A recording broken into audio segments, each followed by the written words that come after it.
Ryan, back to league action this weekend against Chatham. Before we talk a little bit about that, I thought we'd reflect on the League Cup departure. Is there anything that you can take away from that game now? Is there anything you've looked at and thought could have done that differently?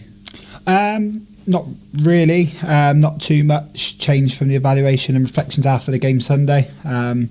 Like we alluded to, I thought we played really well first half.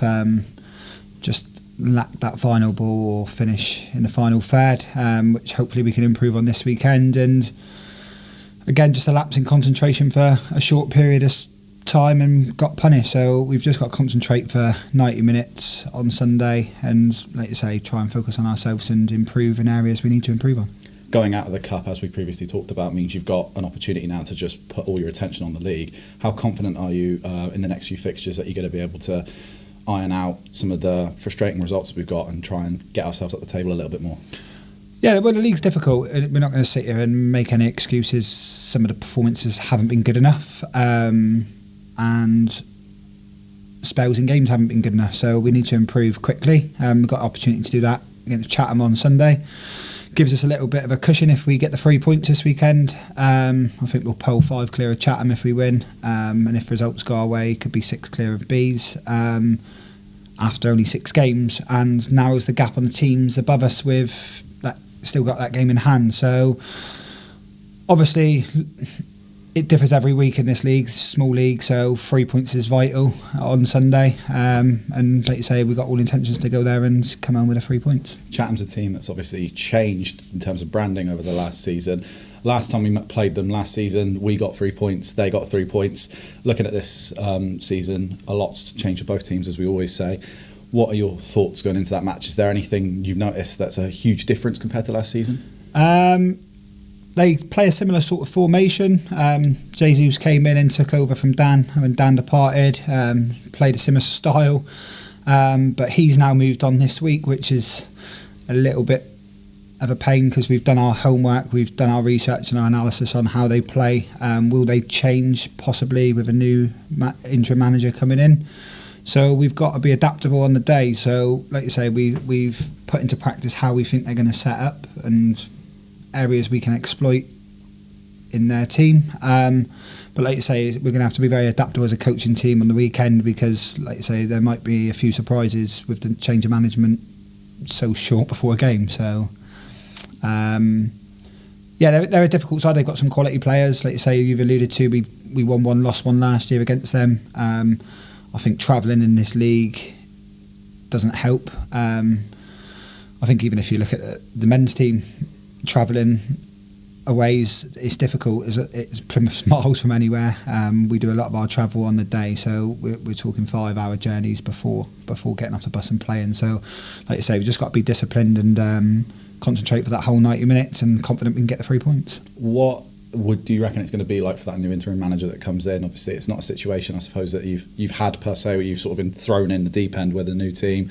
How do you reckon the atmosphere in that changing room could possibly be, and how do you reckon that could impact in your favour? I think it's a free hit for them in terms of they're taking on a team who they will know a lot about. I've seen the interim managers coming in, the men's team manager, so obviously you can have a wealth of knowledge and understanding around football, and so yeah, it could have a positive impact. If we look at Cardiff at the weekend, it had a good impact on them. So it just throws our plans up in the air slightly in terms of not being able to do the analysis as detailed around if they would been in for 2 or 3 games. We can see maybe the changes in style or how adaptable they've become. But obviously we've planned on the players aren't going to change. So it depends on what's their starting 11 is, and we'll know that before the game. So like you say, the final bit of detail we give the girls before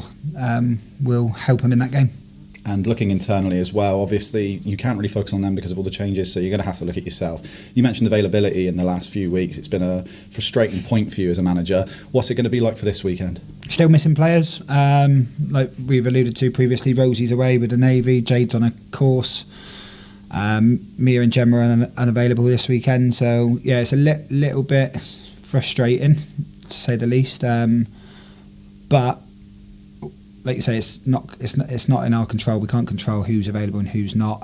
So we ask the girls for full commitment when they sign for this football club, and we get it the majority of the time. Obviously, work commitments, they can't change them, but like you say, we're not using that as an excuse. I don't want to keep saying players aren't available players, because I think it's a little bit disrespectful to the ones who are available, and give up their time to come and play for this football club. So we'll concentrate on the players who are there this weekend, and they're good quality players. We are a young squad, like you say, we allude to that, and we've just got to work on the mental side of the game for the young players in terms of trying to stay concentrated and not switch off and not get too disappointed if a goal goes in, because I think that's what's hurting us at the minute is we concede a goal, and mentally we look beaten, and we've got to change that moving forward and change it quickly, and hopefully that starts Sunday.